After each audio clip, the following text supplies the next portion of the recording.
What if one hidden line of code could lock thousands of employees out of their systems? Would you spot it in time? Imagine a trusted developer, company laptop in hand, typing a tiny conditional that waits for a specific account to be disabled. The Department of Justice says that's exactly what happened in a real case. When his access was cut, the code detonated, crashed services, and locked users worldwide. This wasn't espionage or a hacker on the internet. It was someone who knew the internal plumbing. So, what did he actually build into the system? Quick facts. He worked there over a decade, lost responsibilities after a reorg, and then introduced malicious logic. The code created endless threads, deleted profile files, and contained a trigger tied to Active Directory. On the day HR deactivated his account, the system self-sabotaged. The company paid hundreds of thousands and spent months recovering. Those are the headline numbers. But how does software go from routine update to deliberate trap? A kill switch in enterprise software is a booby trap hidden inside normal code paths. It watches for a condition, say account X disabled, and then executes destructive behavior. The dangerous part is stealth.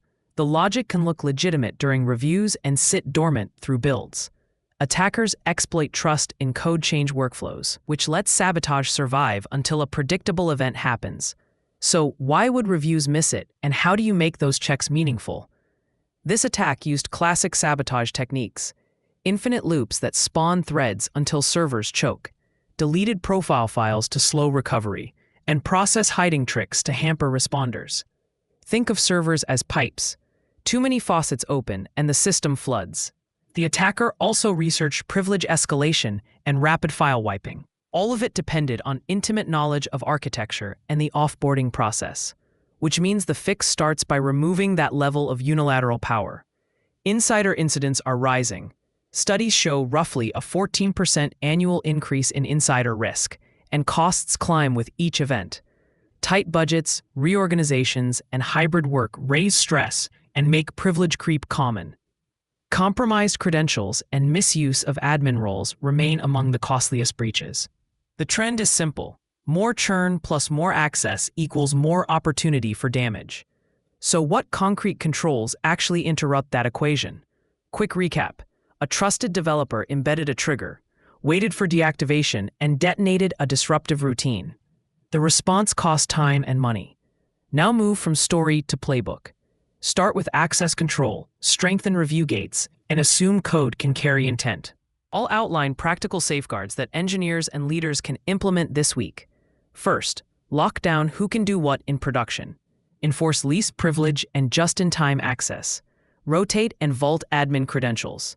Remove shared accounts. Require two-person approvals for changes to authentication or session code. Use static analysis to flag risky patterns like unbounded loops or destructive file calls. Sign commits and protect branches so only verified artifacts reach production. These controls make it much harder for a single person to introduce a hidden detonator, yet they remain practical for engineering teams. Isolate environments and add runtime guardrails. Keep dev, test, staging, and prod separate with independent credentials. Apply resource quotas, thread pools, and circuit breakers to stop runaway processes.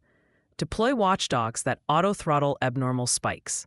Use UEBA to flag odd developer behaviors across repos, CI, and production logs. Also tighten CI/CD. Block builds with new privileged calls unless explicitly approved. These steps shrink the blast radius if sabotage appears. Treat offboarding like a production change. Deactivate credentials in a controlled sequence and monitor systems during the process. Consider staggered deprovisioning under observation to catch any baked-in triggers. Pair technical controls with people measures, confidential reporting channels, EAP support, and transparent communication during reorganizations. Run red team exercises that simulate insider sabotage. Practice the response so teams behave like a well-rehearsed incident play. If you suspect insider sabotage, act fast.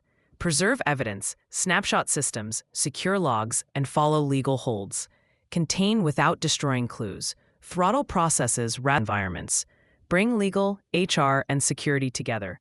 Consider law enforcement when protected systems are involved. After containment, close root causes, tighter change controls, improved logging, and a tested offboarding runbook. Finally, remember this paradox. Trust remains essential, but it must be engineered with verification and guardrails. If this helped, like and subscribe for more practical security playbooks. Comment one control you'll implement this week, and I'll highlight the most practical suggestions in the next video.